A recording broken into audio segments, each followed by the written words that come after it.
इस्लाम वाहिद मजहब है जो सारी दुनिया की जो है वो जो मज़ाहिब की जो है वो रहनुमा बनने की हैसियत रखता है। इसलिए तो अबुल हसन नदवी रहमतुल्लाह अलैह ने कई साल पहले अमेरिका के अंदर एक बयान में बात कही थी कि इस्लाम इतना ऊंचे कद का मजहब है कि ये अमेरिका के कद के बराबर है। गोया कि अमेरिका के कद के बराबर अगर कोई मजहब है तो वो इस्लाम है, उसके अलावा कोई नहीं है। इसलिए कि ईसाईयत में निगेशन है, इसलिए उसके अंदर तासुब होने की वजह से वो उसके अंदर दीवार खड़ी हो गई। यहूदियत में निगेशन है, दुनिया को कोई मजहब भी सारी दुनिया को लीड नहीं कर सकता। इस्लाम वही वाहिद मजहब है कि जिसमें निगेशन ना होने की वजह से ये सारी दुनिया का रहनुमा बनने की ताकत रखता है। और अमेरिका का जितना दुनियावी बाजार जो कद है, ये सुपर पावर पूरी दुनिया का, इसके साथ अगर कोई मैच करता है मजहब, इसके साथ मैच करने वाला मजहब यहूदियत नहीं, ईसाईयत नहीं, हिंदू मत नहीं, मजूसियत नहीं, पारसियत नहीं, इसके कद के साथ मैच करने वाला मजहब है तो मजहब इस्लाम।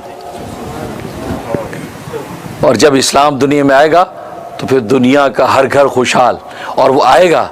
नबी पाक सल्लल्लाहु अलैहि वसल्लम की पेशन गोई है, वला यबका अलल अर्ज़ि बैतु मदरिन वला वबरिन, कि रोज़ ज़मीन पर ना कोई कच्चा घर रहेगा ना कोई पक्का घर रहेगा, इल्ला अदखलहुल्लाहु कलमतुल इस्लाम, मगर अल्लाह तबारक व तआला इस्लाम का कलमा उसमें दाखिल करके छोड़ेंगे। बिइज़्ज़ि अज़ीज़िन व बिज़िल्लि ज़लीलिन, या तो लोग खुशी से कबूल करें या मजबूरी से कबूल करें, लेकिन हर एक इस्लाम के कलमे को कबूल करके छोड़ेगा, इस्लाम का परचम बुलंद होकर रहेगा। तो मालूम हुआ कि इस्लाम का इकरार सारे मज़ाहिब का इकरार, इस्लाम का इनकार सारे मज़ाहिब का इनकार है।